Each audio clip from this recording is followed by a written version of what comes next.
All right, part two. Back to the Shadow Rising, my favorite book because that's the one we're talking about right now. And this may or may not be short. If we get too deep in the weeds, I have a client coming up soon, but I actually have an early evening if you want to do more later, Okay. if we get crazy into it. Well, there's a lot of meat in these next two chapters. Some good stuff to talk about. Um, as Perrin and company go off to find uh, Verin and Brainfart. Alanna. Oh, yeah, who I still say she's supposed to be a smoke show, and I'm annoyed that they make her the actress is made to look so frumpy. I ranted about this when we were talking about the series, is that I looked up the actress to see what else she'd been in and stuff, and she's got a bunch of pictures on IMDb where, damn, you look good, and yet as Alanna, most of the time she's kind of made to be kind of frumpy looking. She does not have that Domini seduction about her. But I digress. And then, of course, we're going to meet two of our favorite side characters, Tam and Abel. Goes with Scott's first comment. Is I'm repeating, Rafe is the Dark One, and he doesn't make anything good. He never has. He never will. Okay, I haven't gone to look this up, but I was going down some YouTube rabbit holes the other day, and apparently he has said, Rafe, that he didn't like Rand's personality in The Great Hunt, so he just changed it for the second season. Then why the hell are you even doing this series? Go away and let someone who actually knows it and likes it do it, you piece of... Anyway. Well, to go back to the major point of Alanna being a Domini seductress, he made the statement, and this is where I tried to defend him to some degree, but it was mostly just being the devil's advocate on my part, of he's got rules he's got to follow. But now I'm going to contradict himself with his own statements. He says it's not about the actor or actress diversity. It's about the cultures within the world diversity. Alanna is an example of how we can't tell what the culture is from how they act, dress, or are. Because I guarantee you, if he goes in with what the Domini are supposed to be culturally at some point, we're not going to be able to connect Alanna to that. It'll be this outlier that we can't figure out, or the people that never read the books are just not even going to put together. And the Domini are a very early marker of how different some of the cultures can be from others. One of the first ones we meet is the Shinar, who are very proper and have very particular social etiquette.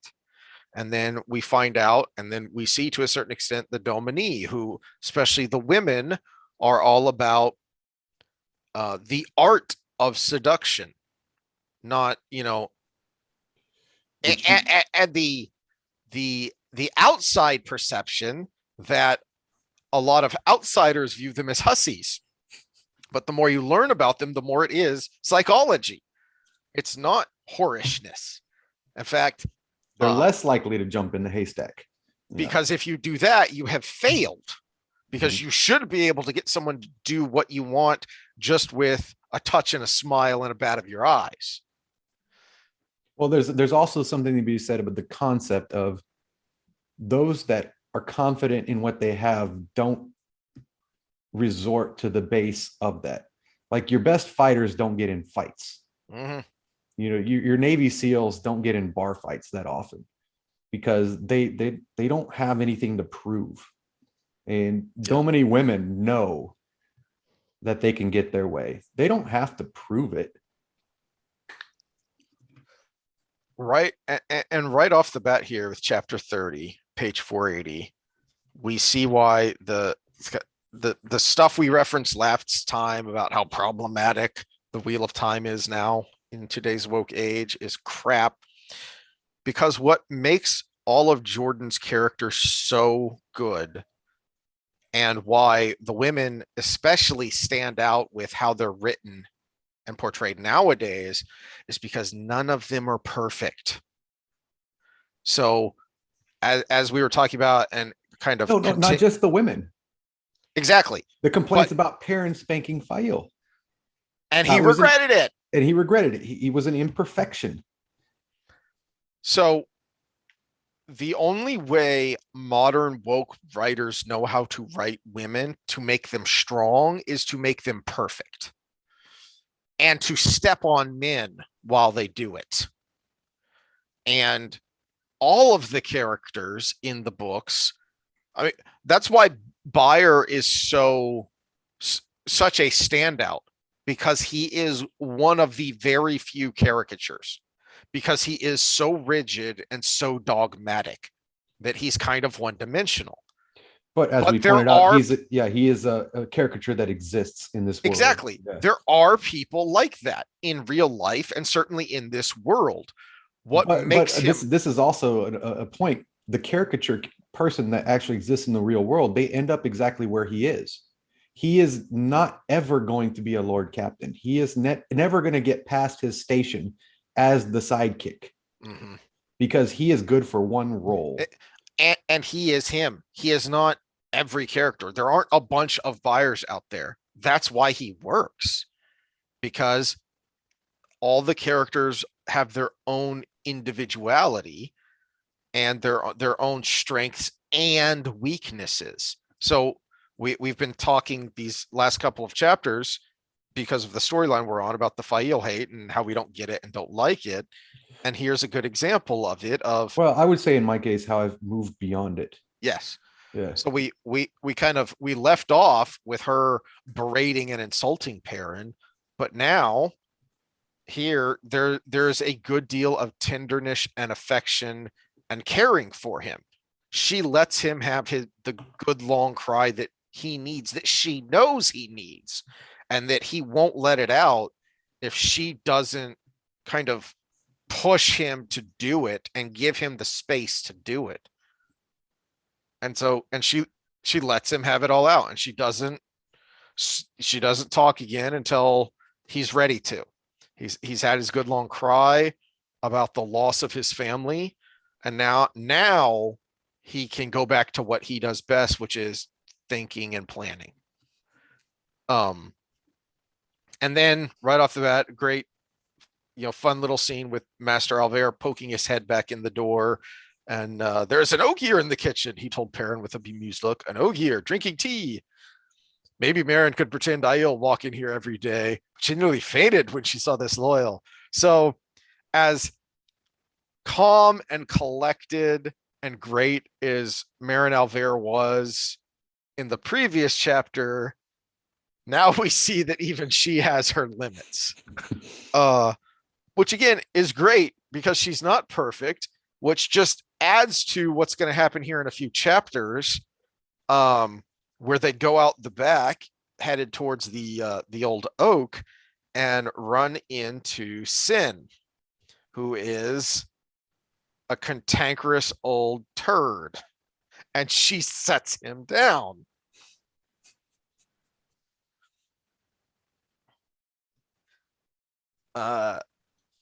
And it works because she kind of lost it for a second when there was an Ogier in her kitchen, but now she's got it all back together.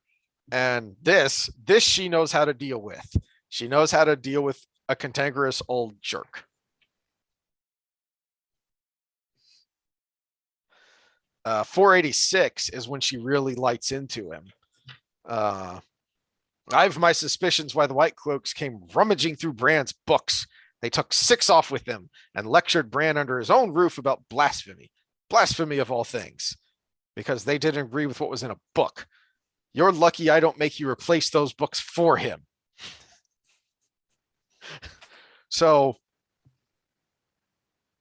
she completely puts him, and he is, he's almost a character himself, because you don't see him a ton, but he's just you in 20 years. Oh, that's true. He is old, so he has plenty of life experience. He's at least wise enough to be recognized by his fellows to be on the village council, so he's not completely worthless.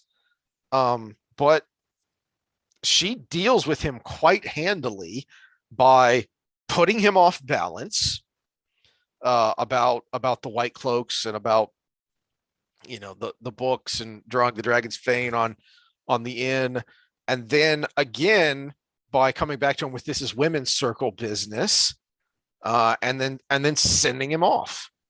And see if your wife doesn't have you sleeping in the barn and eating what your milk cows leave. You think council takes precedence over circle? I'll send Daisy Conger over to convince you different if you need convincing. Well, and then she also gives you a hint that she does it from a place of respect. Yes. I believe he will. He was born with a sore tooth that only got worse as he ages, but he isn't a Copeland of the lot. So it's not just a looking down on men. It's Yes. I had to handle this way. Yeah. So that's 487 where this wraps up, and I like that. I like Fail's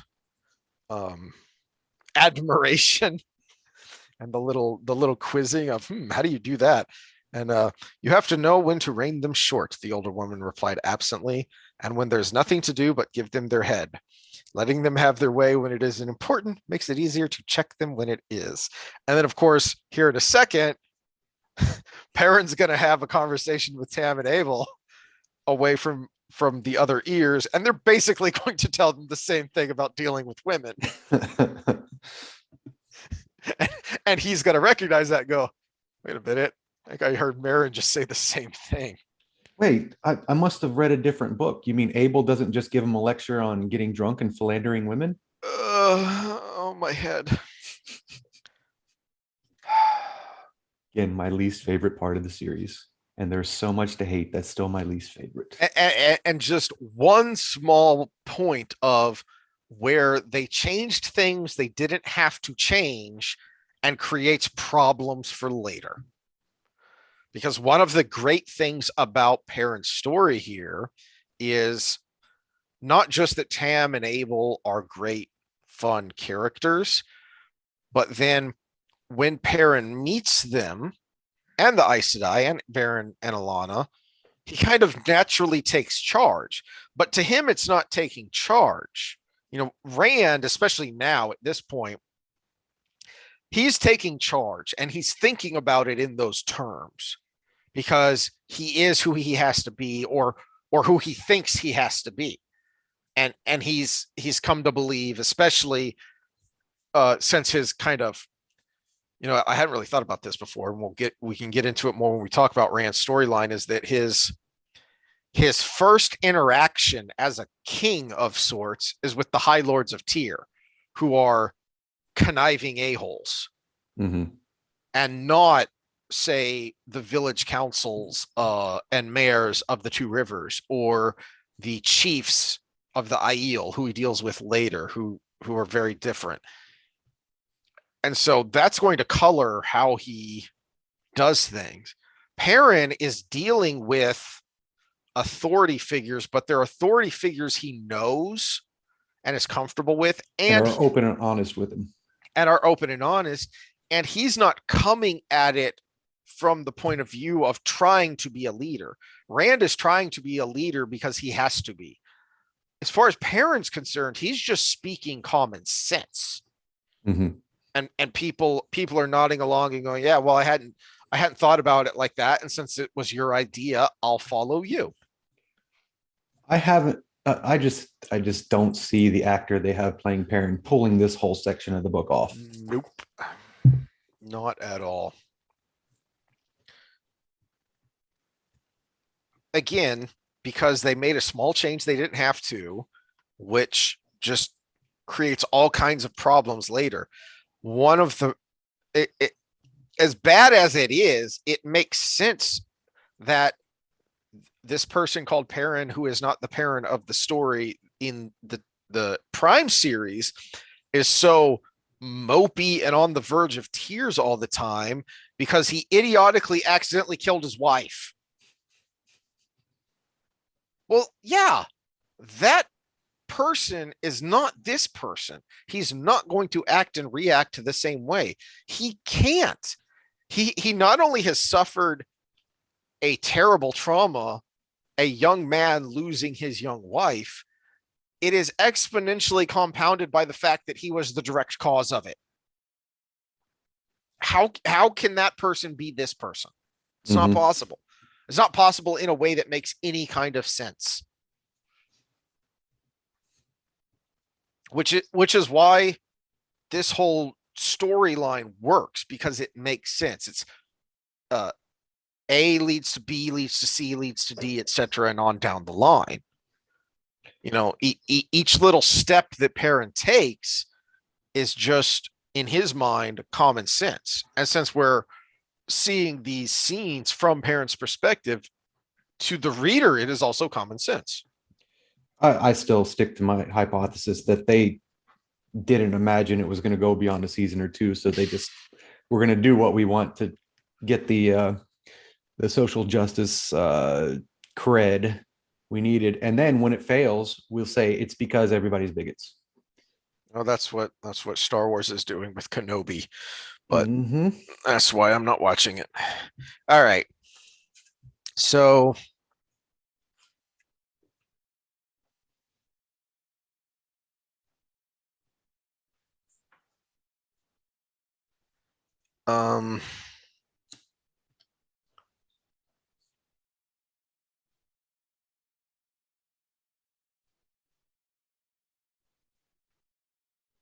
we never met Verin in the Prime series, did we? No, there's a speculation on one of the unlisted actresses that she's probably going to be Verin. And from a look standpoint, not that that's held much water, it would actually be a fit. But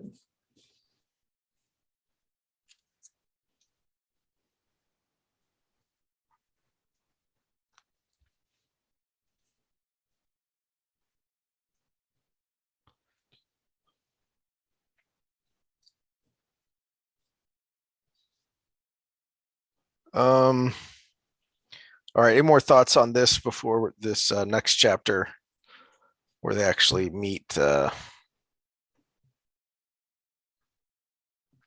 chapter 31, where they actually meet the Aes Sedai?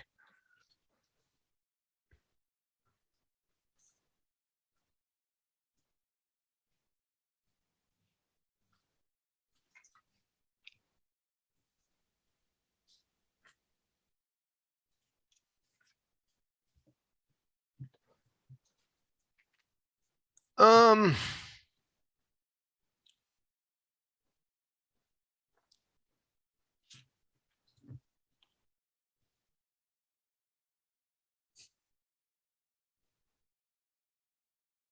so 493. We get this setup of the Aes Sedai and why they're there and how the others react to them, and then finally Perrin reacts to them with "Why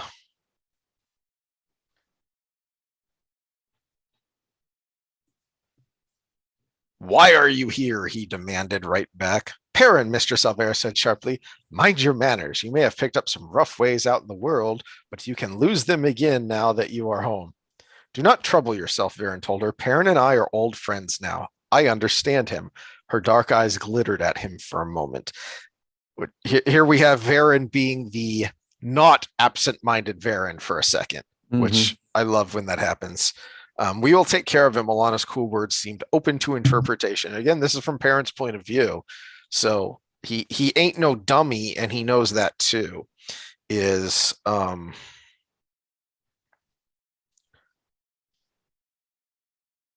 was Perrin there when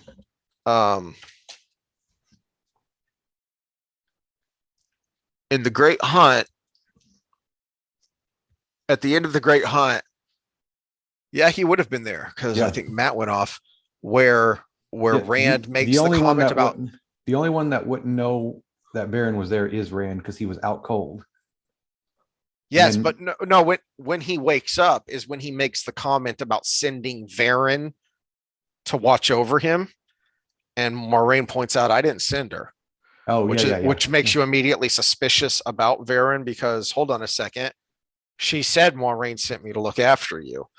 So besides the fact that Perrin is just has grown naturally suspicious and isn't overawed by Aes Sedai as the others are because he's spent so much time around them and because he's been able to kind of grow into his own standing up to Moraine and Lan. I think he also knows that Verin in particular he should be a little bit suspicious of. Well, and to have the one that happened to be in Falme, then as part of the group, and then coming back from Falme, and then somehow in the Two Rivers, looking at old texts. It's he's a puzzle person, so he can at least see that far.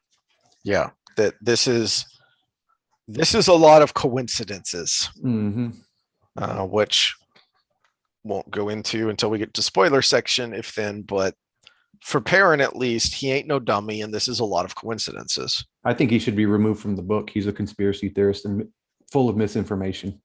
Let me get up my black marker and cross all this out. Yeah. He contradicts the authorities.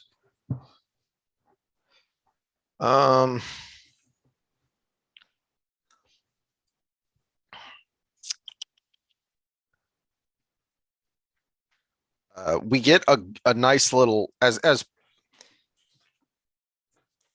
again, this is on purpose, I have to think, is that the way Jordan world builds works so well because he just weaves it into, you don't get a lot of exposition dumps. He does it sometimes, but here in the midst of, as part of answer to Perrin's question, as part of this interaction between Perrin and Alanna and Verin, we get an interesting insight into the White Tower politics and Aes Sedai and the One Power and philosophies around that here in this little discussion.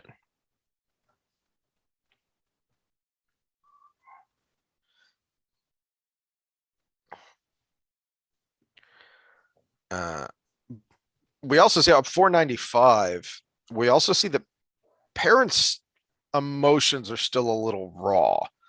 I want to point a detail out here that's important.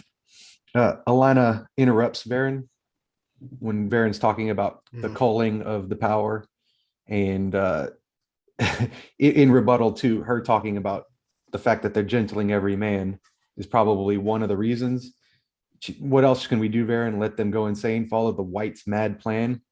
And we never get the full thing, but you get a lot of hints of the White's mad plan is to basically breed the men they bring in. Yes. use them as sex slaves to make baby people with the power, and then every man that comes up potentially able to do it, gentle them and make them breed. And it's completely logical. So where logic can be where logic and ethics can cross streams here.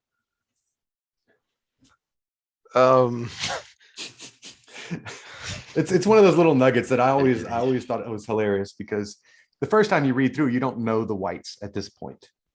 No, but then when you get to know that they're all logic and reason, and then you finally actually start to meet some of them. Yeah, I've made this comment about scientists before. This again, caricatures that live in the real world. We're talking about the scientists that as saliva-based disease progresses and they can't figure out why sex can cause this disease to spread. And I'm like, when it's not a sexually transmitted disease, I'm like, kissing. People who normally make love also kiss. And those people exist. And those are the Whites in this world.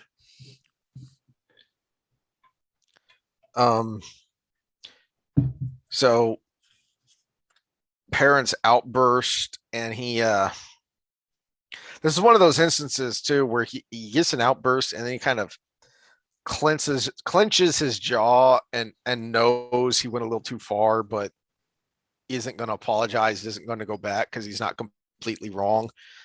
He starts to do it in the Dragon Reborn, which again that setup or what's going on here with Perrin on his own was set up in the Dragon Reborn, where he was more on his own than he had been by being just him with Moiraine and Lan and his two friends off doing their own thing. So he kind of had to stand up for himself.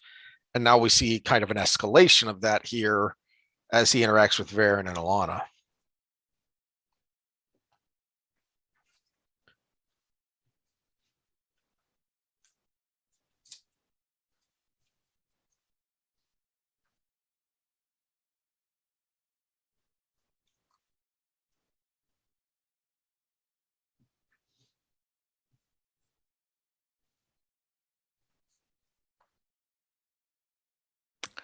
Okay.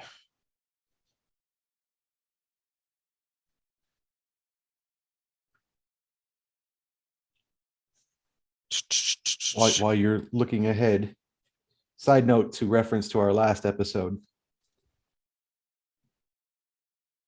This is book 4. Remember, our feminist author went through book 4. We have an obvious reference to Aes Sedai wanting to rape men and breed them and have them nothing but steers. That's a good point. And so not only do we get Alanna's sexuality at points, which one of the complaints was women were shown to not be sexual. Not only being sexual, but using men as utility only devices. It goes both ways in these books. Well, I guess Jordan should have had a really cringy, terrible love scene between Swan and Moiraine, and it all would have been better.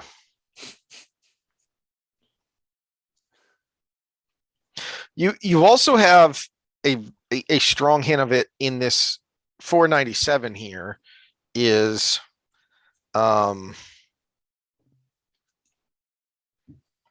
where where Lana is healing Perrin and is kind of ranting about why did the Emerald let you run loose? I would have tied a string to each of you, even bonded you. He tried to pull back, but she tightened her grip and smiled. I am not so lost to custom yet as to bond a man against his will. Not quite yet. He was not sure how far from it she was. The smile did not reach her eyes. She fingered the half-healed cut on his cheek. Blah, blah, blah. I don't need to be pretty. Who told you that? Fael said. Surprisingly, she shared a smile with Alanna. But then there's going to be kind of a awkwardness between Alanna and Fael because of what she says here about bonding a man against her will. And it's mentioned a couple of times throughout the series, so I don't know if it's been mentioned yet or not, but bonding a man against his will is likened to rape because, as they say, the serving girl and the man versus the Aes Sedai both have about as much chance of resisting, because a woman who can wield the one power has the strength over a man that a man usually has over a normal woman. Not only that, but bonding adds an additional strength over the man because she can compel him. Which we got which we first learned about in that the chapter of the Watchers in the Great Hunt, where Lan was talking about it and kind of intimated that Moiraine is slightly odd with how she interacts with Lan, because she treats Lan as a comrade and more of an equal than most Aes Sedai seem to with their warders.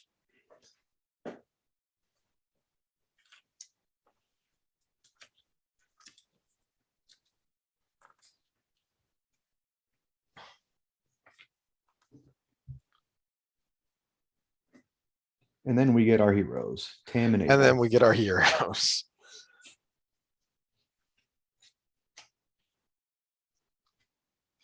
I like Perrin's explanation of what Matt and Rand are doing and how he has to be cautious about what he says because he's conscious of Verin and Alanna watching him without watching him. Alanna hardly seemed to be paying attention at all. Yeah, right. Um,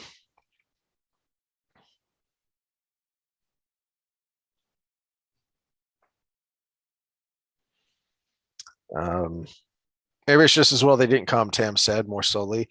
What with the Trollocs and the Whitecloaks? He shrugged. You know the Trollocs returned. Perrin nodded. Was that Aes Sedai, right? Moraine? Were they after you three lads that winter night? Did you ever find out why? The brown sister gave Perrin a warning look. Alanna appeared absorbed in rummaging through her saddlebags, but he thought she was listening now. Uh-huh. You'll have to ask Moraine. Aes Sedai don't tell you any more than they have to. I have noticed, Tam said dryly. I like that they feel the need to pay in advance for any potential healing they need.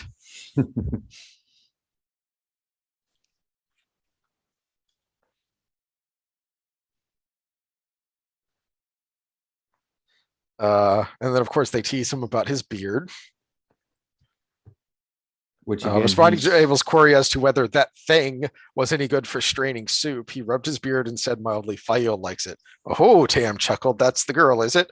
Spirited look to her lad. She'll have you lying awake nights trying to tell up from down. Only one way to handle that sort, Abel said, nodding. Let her think she's running things. That way, when it's important and you say different, by the time she gets over the shock of it, you'll have matters arranged as you want, and it will be too late for her to badger you about changing it. That seemed to Perrin a great deal like what Mistress Al'Vere had told Fael about handling men.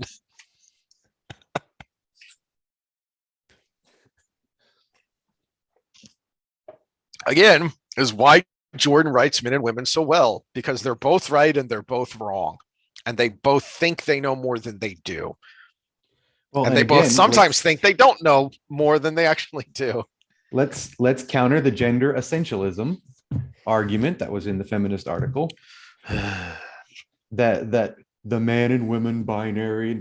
Here's an example of where they could be exactly the same because they were thinking the same thing about handling each other.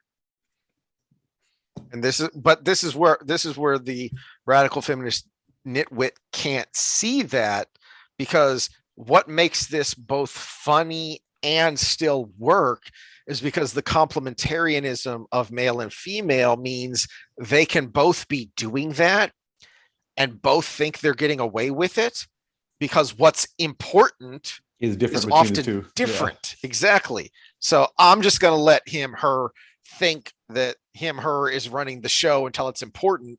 And almost never do they overlap.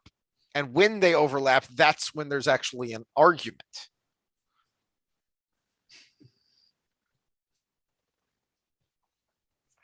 All right.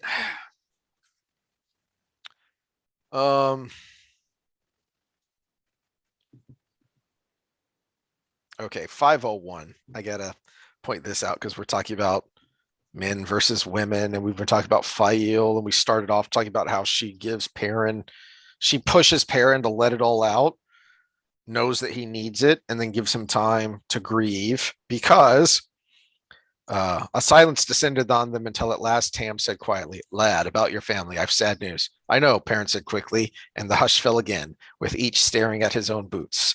Because guys. Mm-hmm.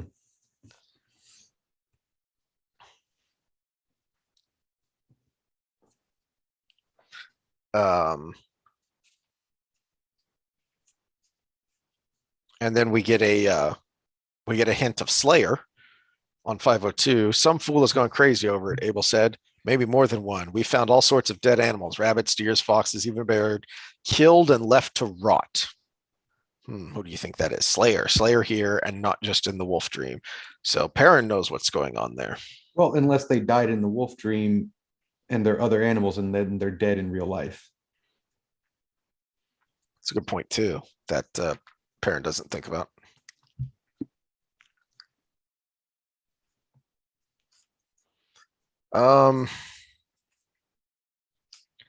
All right. And then we end this chapter with actually a point of view from the Whitecloaks,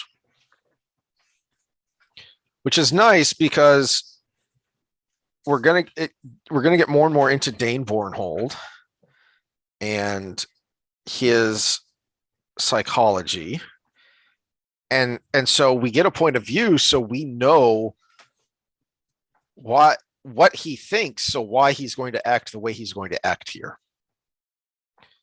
And then, and consider that his two influences here are Bayer, which, as Scott pointed out, is so dogmatic. He has convinced himself that he saw things that did not happen. Well, and slightly in his defense here, something supernatural was happening. Yeah. And if that were to happen, you would have to try to put your spiritual thoughts on top of it in order to even try to make sense of it. And then his other influence here is Ordith, Padden Fane, the creepy whatever thing he is now after having somehow merged with Mashadar. And remember, the nature of his power wasn't being a fog that killed people. It was whispering in ears. It was corruption. Mm-hmm. And so we get, and then it, the last couple of pages shift to his point of view. So we get a quick scene to remind us, because remember, we saw some of this in the Great Hunt as Fane started to kind of, this power that he didn't quite understand started to grow, and he started to do more and more things. And now we see it again here where he's got a Murdral chained up in his tent. So he's got some power, because even Lan is wary of facing a Murdral, and Ordith was able to capture one and chain him up. So he's bad news. Well, it also gives us the insight that he's the one that took out the Ibara farm. Yeah. And Bornhold covered it up and made it look like the Whitecloak, or look like the Trollocs. All right, so let's stop there and then pick up more next time, see how much farther we can get into Perrin's story, and then if we've got some spoiler thoughts we want to talk about, let's talk about those real quick after I go pee, because I'm old.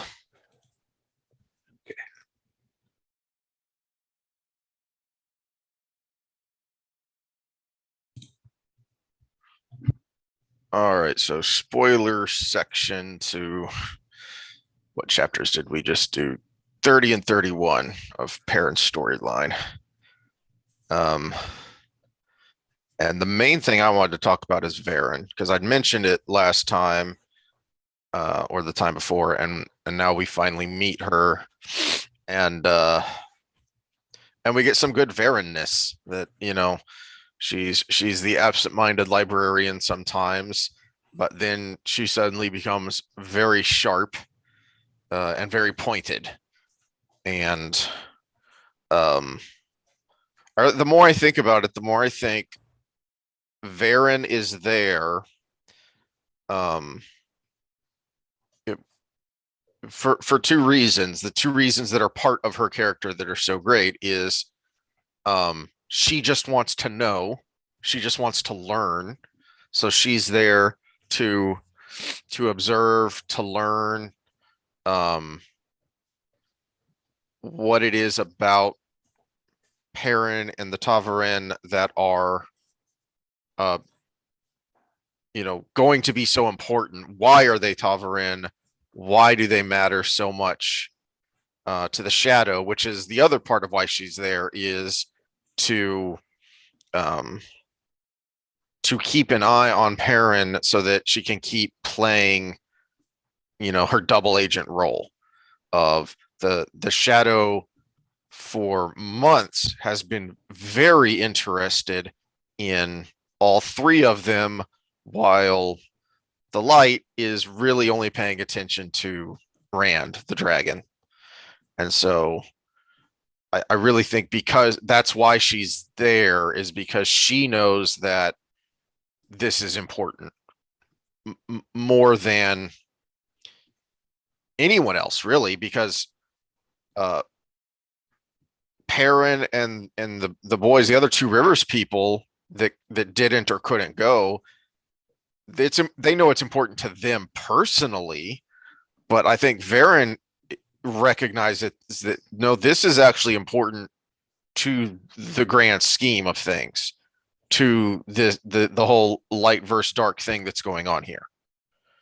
Yeah, and I think I misspoke last time, or when I was kind of supporting Perrin on his "you came here because of me" kind of attitude, Mm-hmm. because realistically, she would have had to know the Whitecloaks were going to go there and attack the two rivers for that to be the case. Which now you're talking travel time from the tower to the two rivers, and she got there apparently before the Whitecloaks. So she would have had to have information the Whitecloaks were going to the two rivers, which I don't even think the Whitecloaks did, other than Bornhold. Because wasn't it a surprise to Niall later? No, that part wasn't the screw up that they messed it up so badly. That was, and I as I recall, we'll have to double check when we get there. I think he was annoyed that Bornhold made it so personal. When it was supposed to be part of his plans and schemes, regarding the false dragon. But the shadow knows, because that's why Luke is there. Luke slash Slayer, he's there for Fane. Mm-hmm. He's there for the traitor. But still, she would have had to get that information and beat them there, which is quite a bit further from Tar Valon to the two rivers than it is from Amador. Mm-hmm. True, but I think it's probably an easier travel. Yeah, and she didn't have an army with her, or Mm-hmm. a small contingency at least. Yeah, because she could go by boat half the way and then be on good roads the rest of the way, whereas they were trying to go cross country through rough country and not be seen. So, and I don't think it's a stretch to think that um that she knows at least some of what Slayer is about. And she knows that if because if someone sent him there, it was one of the Forsaken, because we find out later when we get some short scenes from his perspective that only the Forsaken know how to get a hold of him and can order him around. Mm-hmm. And Verin's whole thing is information and is knowing more than anyone else, and more than even it seems that she does. Well, and So that's funny, because in the big book of spoilers, she actually became one of the blacks, not because she wanted to, but because she was digging for information and she got too close and yeah, basically was forced to under duress.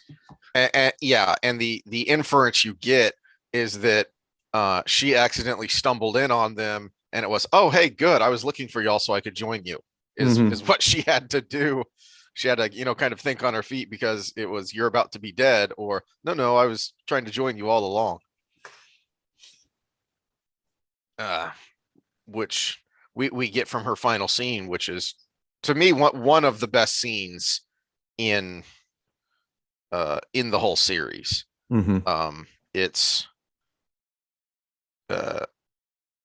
I think it's up there with oh, I said it was so great and I just brain farted on his name. Ingtar. Ingtar, yeah. It's up there with Ingtar's death, of how Well, good it is. it's very they're very reminiscent of each other. Mm-hmm. It's just one person's version of That's a doing it. that's a good point. They're both Um, salvation arcs. they're both salvation arcs, and they're both It's Darth Vader throwing the Emperor down the chute, you know. They're both fully accepting of and understanding of what's coming, and they're at peace with their choice. But the way she looks at Heron like she's studying a subject, which she often does with people, not just here in these couple of chapters, but then we'll see it again. We'll see it again later as she's watching him as he's doing stuff, and then she sends Thomas out after him to try and make sure he stays safe. That he's not wrong that she's there for him, but you are right that she couldn't have known for certain how things were going to play out. So it may have been more of an educated guess or a gamble that, two birds with one stone. I'll go with Alanna here to find girls for the tower. And I think I might, and hopefully I will run into one of the boys. Or just by getting girls from the two rivers, she has a tie to the boys. Yeah, that too. I mean, we do see later that this is something I wish that would have come up again later, is that one of them is Matt's sister. I was going to say, yeah, I was going to say that of next. His sisters. She could probably guess that because they are Verin, that they're more likely to have that in their family as well, not just in their village. So she was probably hoping to get a tie to. I don't know if she knew Rand didn't have any siblings, but a tie to Matt or Perrin. Yeah, that's it's a good but sad scene when Rand runs into them later in Camelin, but it's kind of a minor annoyance to me that Matt never runs into them. He does think about it a few times that Bode has gone to the tower to train, and he thinks that's nuts. But he never actually runs into them. Which I just think would have been lots of fun because of how he feels about them.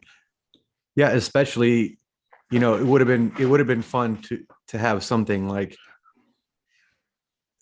his Queen Dylan relationship while he ran into them, so they can turn their noses up at him, be like, "Oh, our big brother, he's always such a slob." Yeah, and obviously he grew up just like our father, who's an alcoholic turd. Well, we don't know if Abel's not an alcoholic. He could just be a functioning alcoholic. That's a cool dude. There were a lot of great men in history that were alcoholics.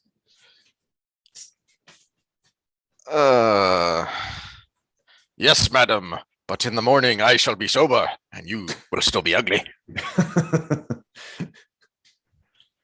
Winston Churchill. There's a good example. There's some great quotes to go find of Churchill and Lady Astor. Anyway, that's pretty much all I had on spoilery talk. Unless you want to get more into Tam and Abel as we meet them here, and they're going to play a minor part throughout Perrin's whole story, or we can talk about it as we go. But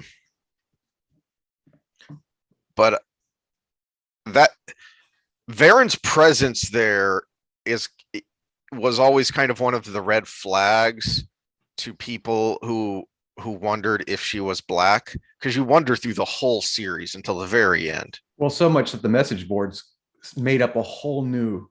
Yes. They called her the purple. Yes. Yeah. Because she acts so oddly, so differently, that there was this whole, there was this whole faction that thought, well, if there's a secret Ajah to evil, maybe there's a secret Ajah to good. Yeah, and they connected all these dots, like because Yep. she's from Farmotting and Catsoin is from Farmotting. Maybe because you can't use the power there, there's some way to go there to remove the three oaths, and Mhm. all kinds of things came out of it. And it just turned out, nope, she's black. Yep. But they were partially right. The kernel of truth there was that, yeah, technically she's Black Ajah, but she's a double agent. Yeah, she's She's still one of the good guys.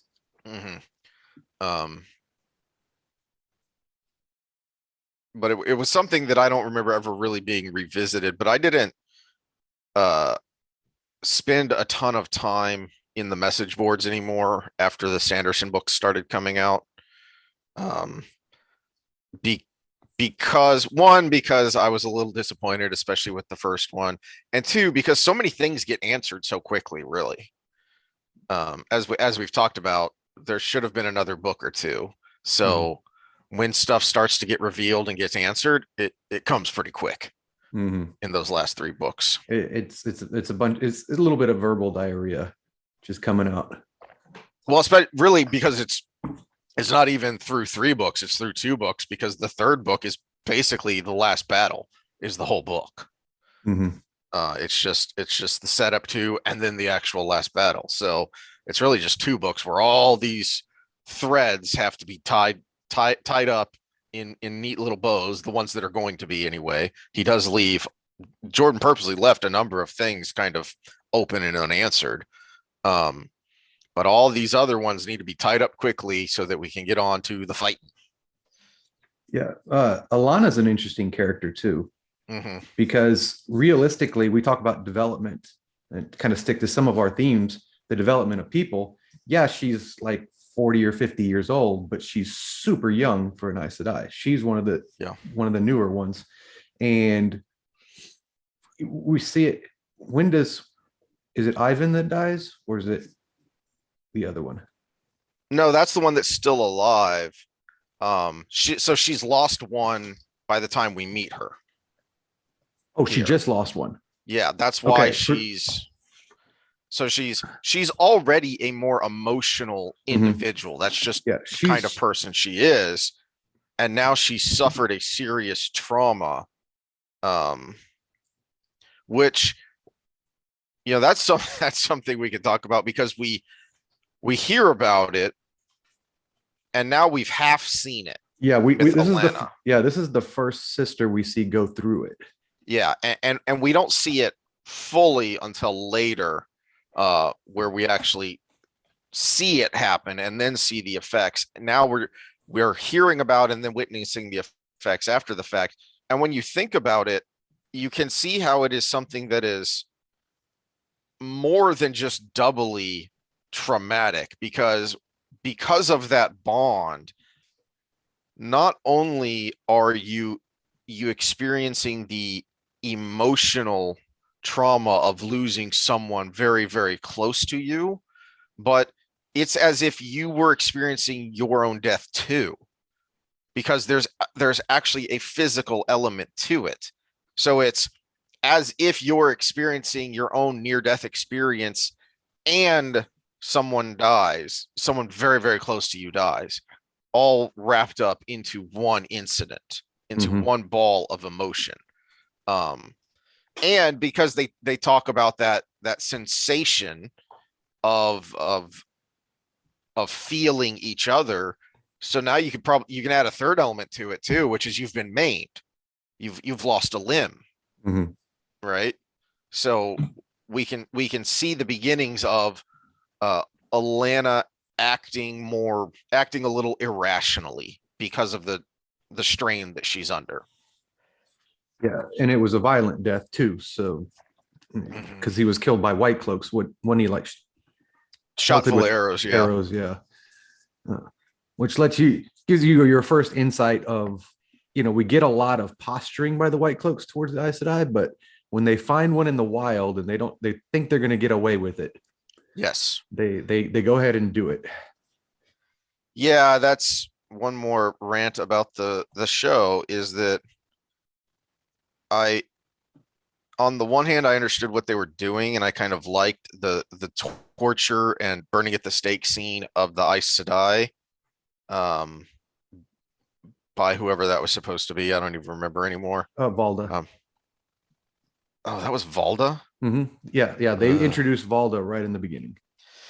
Okay. Anyway, um, but yeah, you're trying to show that the White Cloaks are nasty pieces of work, and especially this one. But for it to be so public and for him to flaunt it by carrying around their rings, that's carrying around their rings publicly, not just having them as trophies, you know, amongst his things, but that's more than that's going over the top, and it weakens the Aes Sedai that they would be able to be one. It weakens the Well, Aes I Sedai. think they're trying to establish the White Cloaks as equals at that point, because they need a protagonist, and I think the White Cloaks are going to be an important part of the show.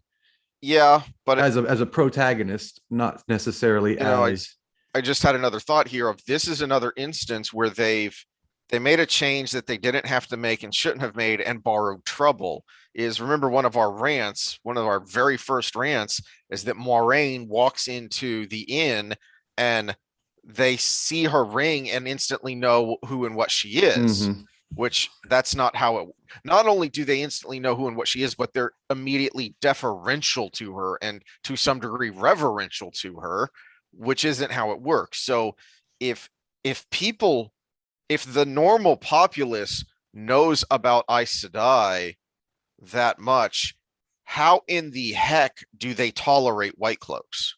Why in the heck do they tolerate White Cloaks, a foreign paramilitary organization waltzing around in their which is why I think they had to do that, because they can show the White Cloaks from a point of strength where just no one dares. Rather, which is a they're starting at the end of Game of Thrones before it's, when it was already bad, before it started to get bad. Is one of the kind of failings of Game of Thrones later is you lose all of that political intrigue from the beginning. Of one of the things that made it so engaging is you couldn't just act, or if you did, you had to suffer the consequences. That's why there's so much scheming. There's political maneuvering that's going on here with the White Cloaks. Is they, because they portray themselves as the good guys, and because they do have standards, those standards can be pretty warped and pretty harsh, but they do have standards. And there are some at least halfway decent ones like Elder Bornhold, that they can. Well, younger too. He just got traumatized into losing his head. But they can literally go up to the gates of Tar Valon, and if they're walking around with trophies of Aes Sedai that they have tortured and murdered, the White Tower has its own army. They're not going to stand for that. It doesn't. So now you have created something that doesn't make sense. And not only are they not going to stand for it, how are they waltzing around freely in Camelin, in Andor, which has very close ties to the White Tower and is one of the strongest nations in the continent? They're not going to stand for that either. Well, if they established something in the show, you would know that they were walking around in the area that there was no presence by the Royal Guard. Yep. But they made it so quick that you just know it's the same country. You rush through it so quick and you get no sense of scale or place. Yeah. And the fact that the town they went to was basically the same as the town they came from. When it comes to the first small town they end up in, the one I thought was Whitebridge, but was something else. There's just some random amalgamation of things. I think it was a combination of Four Kings, Whitebridge, and a little bit of Barrelon, because it's in the mountains. It's a mining town.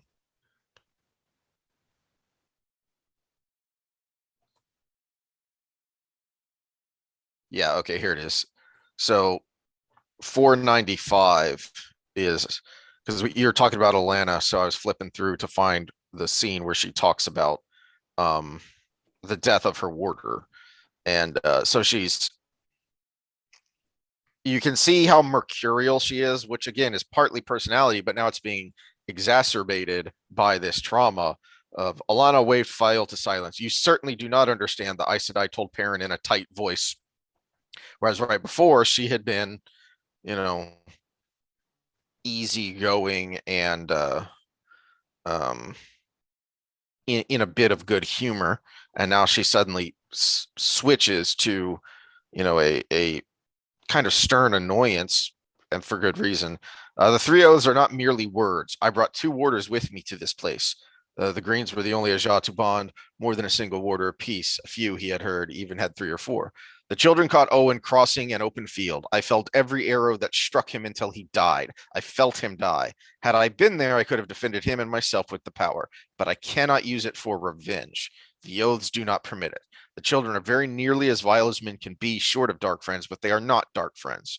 And for that reason, they are safe from the power except in self-defense. So she talks about the warder that she lost.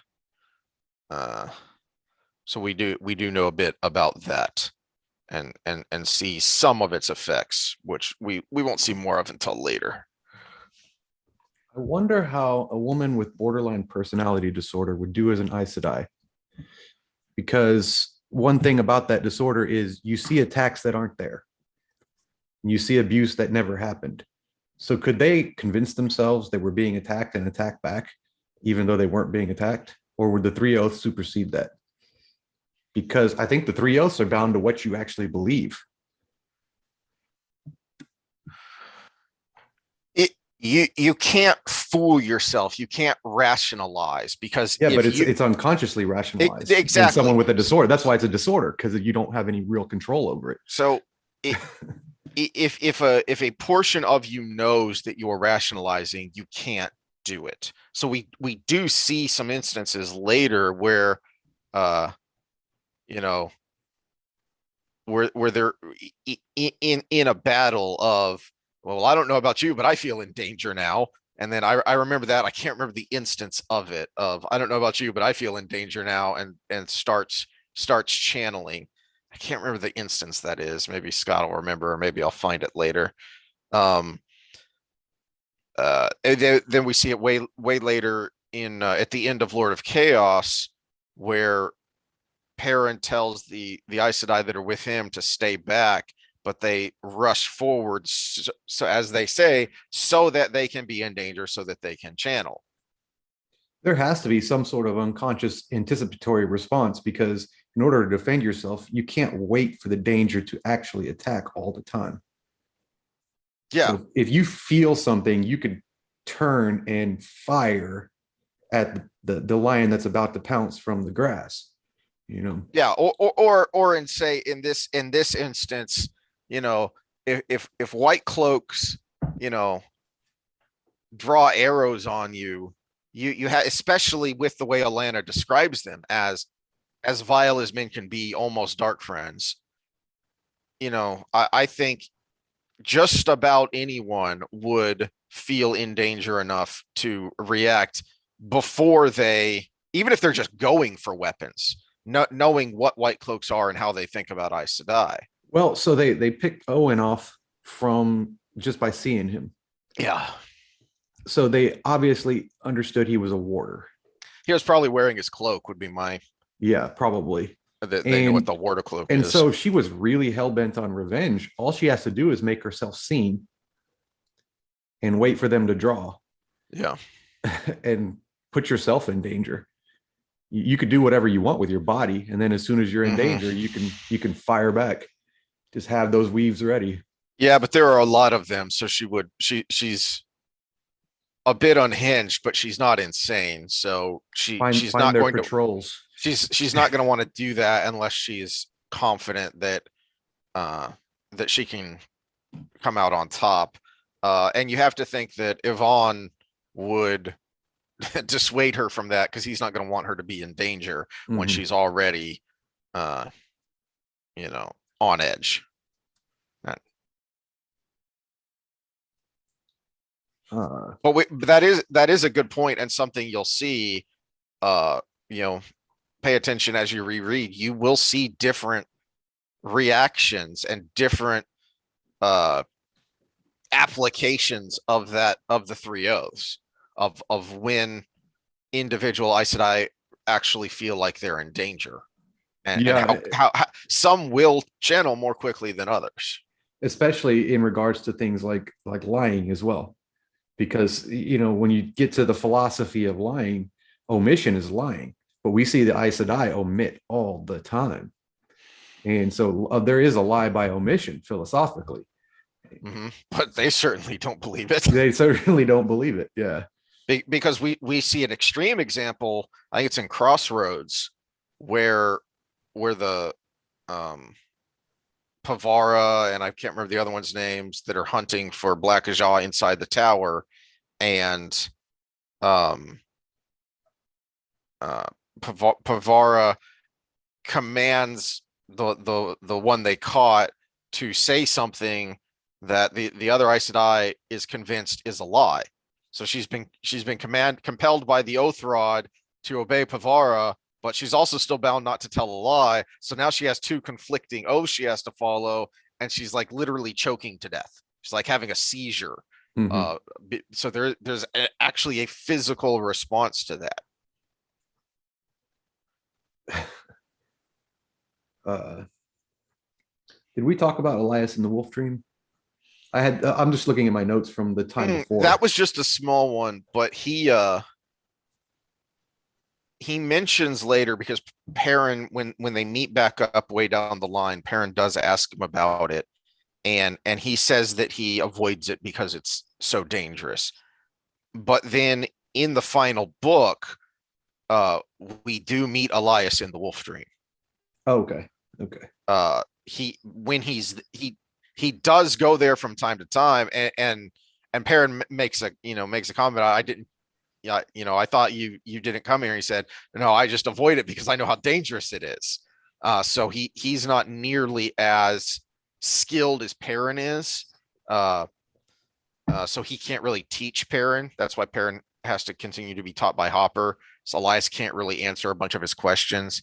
Um, but he But he has does a show. skill that Perrin doesn't get in how to avoid going into the Wolf Dream. He does show up.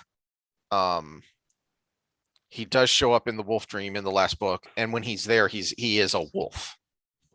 He shows up as a big wolf. So we see that a little bit. That's something I hadn't thought about. That Perrin would um Perrin wouldn't have as much control, and we see that from the beginning of all of the boys not having the control and ending up in the world of dreams. Um, but Elias is still a warder. He still has the bond, even though he Mhm. masks it and he stays away from his Aes Sedai. And we're told that the bond does offer some amount of protection to your dreams.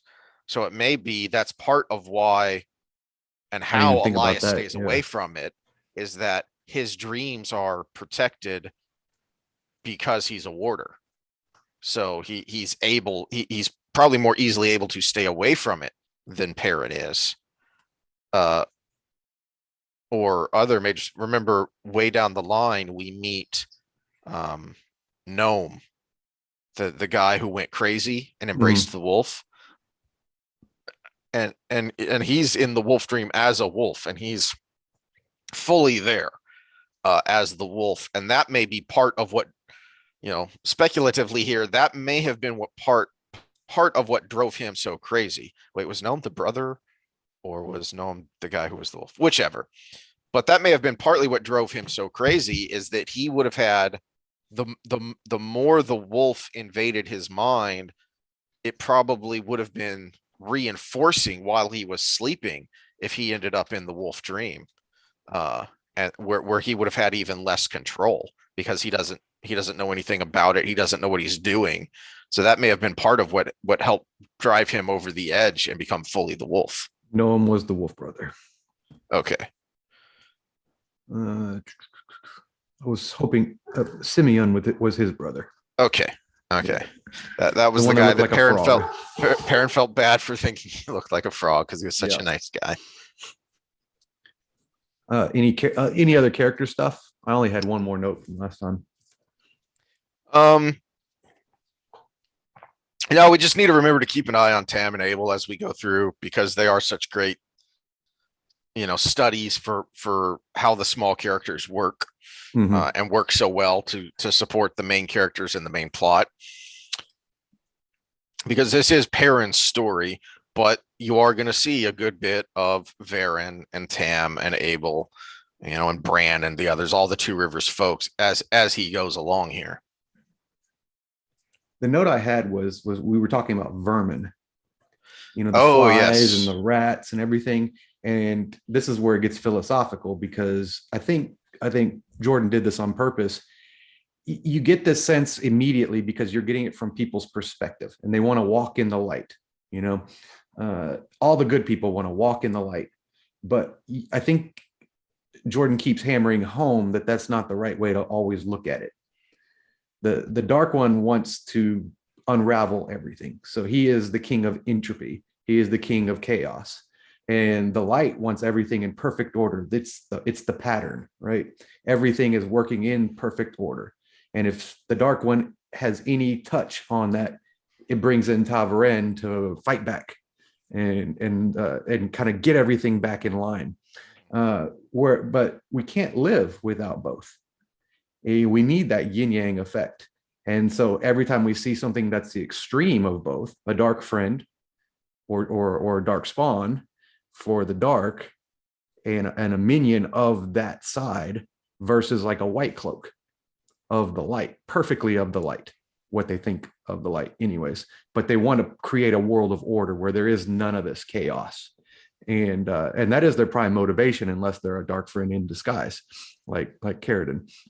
But I think Jordan wants to keep bringing home that it's the interplay between both that keeps things going. And when we see in our regular world, vermin and these breakdown insects, bacteria, all of that, we need that to break down order in order for more life to spring from it.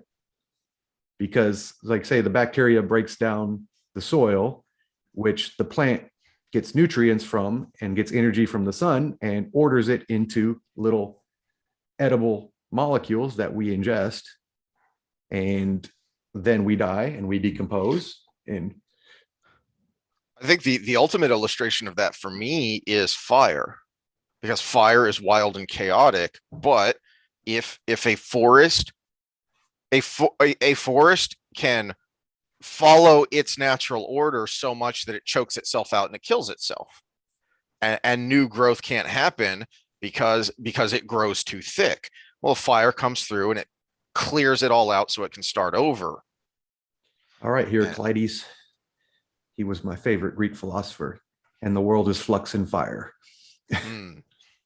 But so he had so many things right that we talk about where we're organic systems, and what we're talking about now where it's constantly remodeling and breaking down and building up and breaking down and building up. And then he goes, we're fire. And I'm like, you were right up until that moment.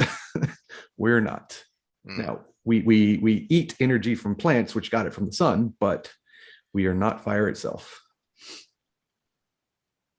We get that very explicitly in the last book, in the confrontation between Rand and the Dark One, because one of the things that happens with Rand as he's going mad is he comes up with the idea that he's going to kill the Dark One. And that's a carryover even when he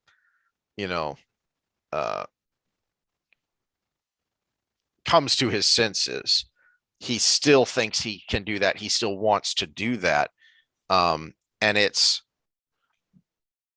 I wonder how much of those scenes of Rand and the Dark One were written by Jordan, or how much of that was from notes that were very detailed. Because there are parts of that interaction, because I just finished the series not that long ago, and there are parts of that interaction that seem very RJ to me, and parts that are more clearly Sanderson and don't work as well. And one of them is when Rand basically shows the Dark One, kind of creates a world without him, without the Dark One. And it's a dystopia. It is, you know, the little definition. The Rand thinks he's creating a utopia, and he sees that no, this actually would be bad. That humanity needs that thing there opposing the pattern. And I gotta pause this for just a second. Sorry. Nerd. All right. Sorry for the hiccup there. That's all right. I was kind of losing my train of thought anyway, because I was also the dystopia thinking, because he tried to create a world without the Dark One. I was also kind of thinking, how far down this rabbit hole do I want to go, and how much do I want to save it for later anyway? Well, I can sum it up, because we had something in the very first book, and that was the creator, what we thought was the creator, saying, "I will not get involved." And I think on the other end, the Dark One can't help but try to get involved. So the creator knows he needs to be there, but he needs to be cut off from getting involved in the world. Yeah. There is an importance of both in whatever is the real world, as we're going through here. But the creator himself, the light, knows not to step in and do things directly until the other side starts stepping in and trying to do things directly.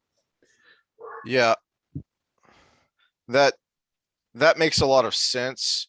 It also, but you're also sending us back down the rabbit hole of our free will versus predestination conversations, because there is an element of what is the point of humanity if humanity does not have free will in decision making? And you see that through the philosophy of the pattern of the weave is, no, you do have a certain amount of leeway within your thread, but that thread is already woven. It's already known. So well, and I think that's where Verin comes in, because of Matt's prophecy. If you step away from this, you will die. But you're also an important part that keeps this other thing from happening. So I need you to be in this thread. So because you're a hero, your free will gets to go away. Everybody else has got a little wiggle room, but you have to do things this way because we're fighting something bigger on the other side. Yeah. All right. Well, that's all I got on those sections. Did you have anything else? No, that was all the notes I had. I had something about Tower of Genji, but it probably had to do with being another hub for that space between the world of dreams and what is quote unquote the real world. But yeah. Well, and something I hadn't really thought of before this reread when we were talking about it here is, I'd always assumed, because Perrin assumes, that Slayer went into the tower. I don't think he did. I don't think he would have. I'm not sure he could have. And if he could have, again, I don't think he would have, because he knows enough about the world of dreams that I think he would know what Birgit was saying, which is, you go in there, you're not coming out. I think, and I'd never really thought about this before, I think he's trying to trick Perrin and trap him, because we know to get him later, to go in there. We know later how Slayer does what he does, which is he's able to go in and out of the world of dreams in the flesh. So I think he lured Perrin to the tower, and then he stepped back into the real world to let Perrin think he went in. He disappeared into the tower. Now, Slayer, one annoying thing about Slayer to me is I kind of dislike characters that level up with you. And we see from his fight with Perrin later that he would never have run from Perrin in the world of dreams. He would have just done some of the tricks he did then and figured out Perrin had no, he would have figured out he had no experience. And then either he would have toyed with him or just done him in. that's what I don't like about that. He ran Yeah. from him as if they were almost equals at that point, but we see how much Perrin has to go through to even become close to an equal to him, and still he's a little bit outmatched. He just uses a little bit of amateur intuition, which that get outside your box mentality to get him. I can think of two rationalizations though. He was told not to kill him. That's the first one, is he is an agent of the dark, and at this point, they're not supposed to kill the Verin. They're supposed to watch them, report on them, mess with them, maybe, but not kill them at this point. The other rationalization I can think of is that Slayer is a hunter. He's not he's not a heavyweight boxer. He's not going to stand and pound. That he's running because he's luring. So yeah, but he never finished the job. And we do see that later where he tries to lure Perrin into ambushes. But it does seem like he could have much more easily dealt with Perrin at that point. Mm-hmm. And so I think the only rationalization, the only thing that saves Perrin is that, one, the Dark Friends are still under orders not to kill them yet. And two, when Perrin does eventually get the drop on Slayer and put an arrow in him, I think Jordan does a decent job of showing there that a lot of that is Slayer's own arrogance that gets the better of him, that his hubris is his downfall there, because he knows so much more about the world of dreams. He just doesn't see any way Perrin could ever, hurt him. I in 2020 hindsight, I wouldn't have minded seeing a Hopper scene there where he's about to do something to Perrin, and Hopper by surprise takes him by surprise and does, because Hopper knows him all these things because he teaches Perrin later, and he does something that at least puts Slayer on his heels for a second. He's, fuck it, I'm not dealing with it now, and he's gone. That might have been a cool moment. Yeah, I would also point out that a lot of what you're talking about, those encounters with Perrin and Slayer later, that happened at the end of the series, that was stuff that was written by Sanderson, and he does tend to be more over the top in his action. This is true. Which in some ways I think it works, because I think I said this while we were recording last time, is that or a couple of times ago when I finished the series, and there are a lot of scenes that happen inside the world of dreams, and it's so surreal, and that part of the over the top works for me, I think, of Sanderson's style, of how over the top he is, because the world of dreams is so surreal that you need to convey that. And that's where I think a television series would have done better as an animated series, where you could be a little more nutty and a little less real by its very nature. I think that's a good place to close it out, because also we're getting a little bit stuttery on our connection. So Yep. All right. Again, leave comments. Network bandwidth is low. Yeah. Again, any comments, leave them. We'll address them in the next episode. If they are a spoiler, please start it with spoiler, and let us know what other things you want us to talk about with the next sections. Because we might, we're all different, so we might miss something that you wanted to hear. So, all right. Anything else? That's all I got. See y'all next time. All right. See y'all next time.